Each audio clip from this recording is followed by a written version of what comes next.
Hello， 大家好。အခုချိန်ဒီဘေးရှင်းတော့မယ်ဆိုရင်老板买单买单买单买单ပဲပြောနေတော့လား No no နေ့တစ်တေအများဆုံးက买单တစ်ခုတည်းမတော့သူတို့3နည်း3ပုံကအမျိုးမျိုးရှိရယ်ကိုကတစ်ခုတည်းနဲ့တည်ထားရုံနဲ့အဆင်မပြေပါဘူးဒီနေ့买单အစား native တေချက်နဲ့စကလုံးဘာစကလုံးနဲ့တုံးနေဆိုတာမိရှင်းပြပါမယ်သူတို့က买单အစား节酱节酱节酱节酱အဲ့ဒါလေငွေရှင်းတာပါပဲ节酱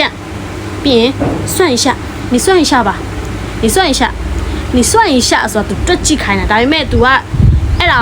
တွက်ကြည့်ခိုင်းတယ်ဆိုတာဘယ်လောက်ကြလဲဆိုတဲ့အဓိပ္ပာယ်ကို तू ဆိုလို့ချင်တာပါ你算一下ပြီးရင်多少钱多少钱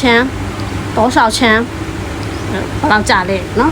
ပြီးရင်一共多少一共多少一共多少အားလုံးပေါင်းဘယ်လောက်လဲ一共多少